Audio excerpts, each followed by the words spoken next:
Diyos ko, Lord! Ayaw naman pala niya sa matandang singer. Ha? Kasi gusto niya, nako, yung mahusay na mag-shoot at mahusay mag-dribble. Ito po si Alwin Ignacio, the diva that you love. Kasama ko ang aking kumaring Ultra Maldita. Hi, this is Alex Brosas. Ito po ang The Kitty Show. Ang tayo na talakayan ng show presentation. So, ito na nga. Ang pag-uusapan natin ngayon ay si Bini Aya. O, di ba? Nakataka nga ako kung bakit namin ito pinag-uusapan. Kaso, eto na. Litaw na litaw sa social media na ito raw si Bini Aya na alam naman natin, itinanggi nung una, nakaklose niya si Rico Blanco, tama? Okay. Diba? She was that girl pala. Oo, she was that girl na ginawa. Yan yung pumunta sa sa resort. Yes, she was that Oo, girl. tapos nasulat. Oo, Tapos nasulat. binalahura yung Oo, yung nagsulat. writer. Oo. She was that girl. She was that girl, okay. She was that girl na tinanggi na hindi pala siya mahilig sa matanda. Ay! Grabe ka naman Matanda na si Rico Blanco, di ba? Magpakatotoo na tayo. At 50-something, di pa Di naman ba? matanda Names tayo yun. dito, totoo Oo. tayo. Ito ngayon. Meron raw itong bagong ka-close. Na syempre pa, hindi pwede ipangalandakan ni Bini Aya dahil nga parang bawal ata mga taga-Bini na malink or magka-jowa ka agad. Ng Talaga? agaran-agaran lalong at the height of their career. So, ang drama, langding lubog! Lang daro ito si Bini Aya. Sa basketbolero, itatago natin sa pangalang, ano mare? Kaylan Chongson. Kaylan Chongson, isang Filipino-American at naglalaro professionally sa PBA. So, mare, di ba merong video clip? Si Yeah. Kaylan, may panayam. Oo. Ano ang drama-rama niya? Saan mo sa unang nagkatagpo ni Aya? Ay! You wouldn't believe it. Diba? Sa church. Oh! Diba? Sabay silang lumuhod? Whatever that means. Ay, hindi sa church. Parang he was very casual na sinabi lang niya. It was actually an ambush interview na sinabi niya, we met in a church. In the church. And then was there other information that he disclosed about their closeness? Wala. Ang sinabi lang niya, through a common friend, they were introduced by a common friend, tapos sa church nga sila, tapos sabi niya, I cannot talk any longer about Aya's personal. Anything personal. Oo, yung ganon. And that's it. That's it. Oo. So, pwede ba nating i-interpret yun na they're still in that getting to know each other stage? Kaya Maybe. wala pa siyang masyadong with alam. all probability, ganon. Diba? Oo. Wala pa siyang masyadong And alam. it's gwapo. Yes. Gwapo Oo. siya. Oo naman. Kung baga Aya, kung yan naman, go. Diba? diba? Diba? Dahil you deserve somebody who's hunky, who's Oo, matalino, ang tangkad. ang tangkad, diba? Deserve mo yun kasi maganda ka naman. Ikaw lang naman kasi ang maganda sa Bini. Ay! Aray ko, Yung ganun the ba rest. yun? Ano? Ay, look na lang ako sa aking fingernails. Ay, lalo na ako kasi mahaba ang fingernails ko. Charot. So, gano'n na lang ako. So, sa akin, nakaka-curious lang, in this day and age ba, Mare, dapat pag parang part ka of a P-pop group, bawal talagang umamin na may nanliligaw sa'yo o meron ka ng karelasyon. Nakakasira pa ba yun sa karera? Alam mo kasi, you being part of the group, may kontrata yan. Okay. May mga clauses yan. Yes. Di ba? Oo. Kasi I once worked sa isang talent Yes, management, oo, di ba? oo, Isang oo. talent manager. So may mga clauses yan. Mhm. So, kung kasama dun sa clause, Ang no boyfriend clause. oo. 'Di ba? Kailangan mag non-disclosure ka na may boyfriend ka, Oo. 'di ba? Oo. Oo. You have to live by it. Okay. 'Di ba? You have to To follow it. the contract Oo. or else. 'Di ba? The clause. Now, kasi alam mo kasi ang mga performers business ang ang atake sa kanila eh. Mm-mm. So, business din ang approach sa kanila. They are like a business na kailangan i-push sa market. Kailangan tawag dito, may branding, di ba? Maraming kailangan na gawin. So, ibig sabihin, namuhunan kung sino man yung manager nila or Oo. whoever, di ba?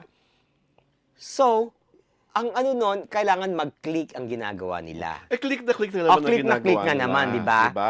Like, sila ang pinakasikat na Female group. female group na holiday. So parang hindi mo puwedeng ihiwalay yung personal Hindi. sa professional. Hindi. Kasi parang, this is like already 2025. Ano ba naman yung magkaroon siya ng inspiration, magkaroon siya ng Hindi. boyfriend, Kailangan sila, wala silang emotional or attachment. physical attachment sa mga lalaki. Ah. Kasi, ini-enjoy sila, hinahangaan sila, kasi nga, parang single pa sila eh. Yun ang Okay. paniwala eh. Oo. Di ba? Pagka, ano na, ay, taken na pala yan. Pre, Hindi ba yung parang ano na masyado yan namang eh? sexist at old-fashioned? Ano na? Na masyadong sexist sa porke babae at naging taken, hihina. Samantalang, if you would look at the careers of other singers, kahit nagkaroon ng boyfriend or girlfriend, sikat pa rin. Like who? Gary Verdenciano. Oh, doon Ay, luma-luma na or yun. hindi, what I'm trying to say, si Regine Velasquez, yung mga hindi naman nung, or si Sarah Geronimo nung nagkamatay ang Guiducelli. Diba? I just don't know kung ano yung culture now.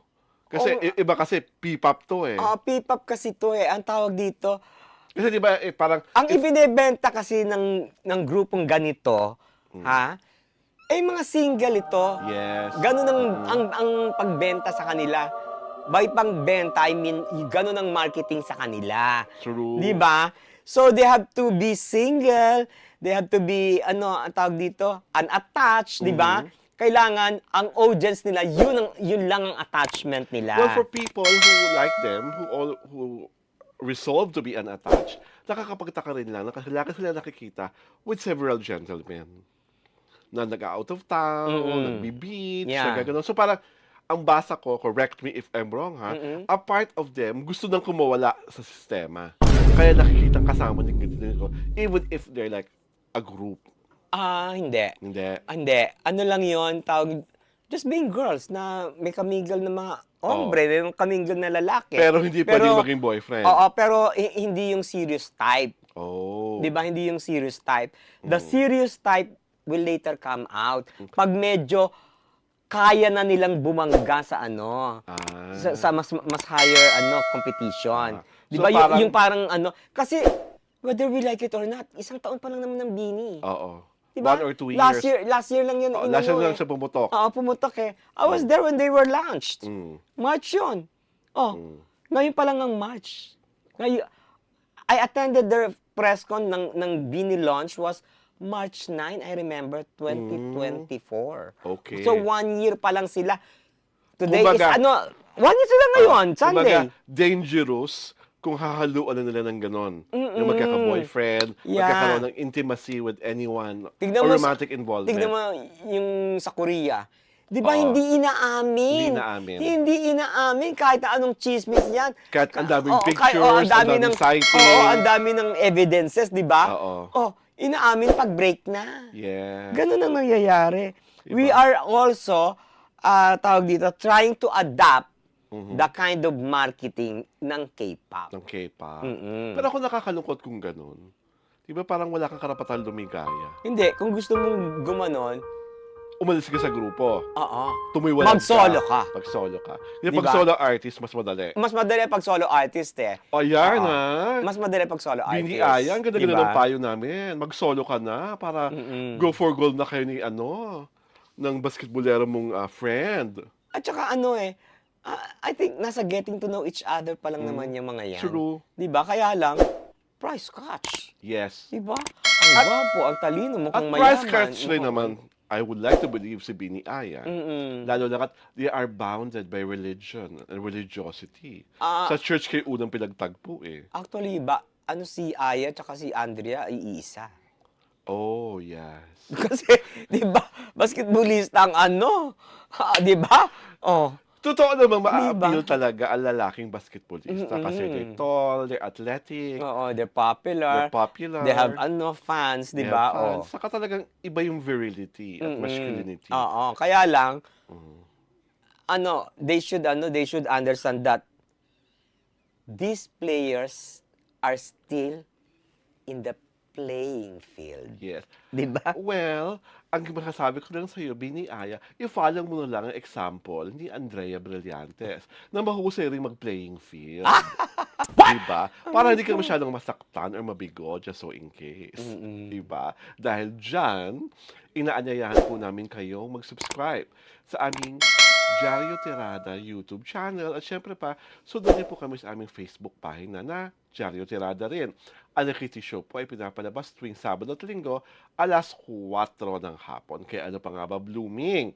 Subscribe na para hindi kayo may iskupan. Ito po si Alwin Ignacio, the diva that you love. Kasama ko ang aking kumparing Ultra Maldita na walang kahilig-hilig sa mga basketball players. Ay, wala. Wala ako talagang hilig sa kanila. I find them charot. Hi, this is Alex Brosas. Never had. Diba? Ito po ang The Kitty Show. Ang tayo na Talaken Showbiz Edition.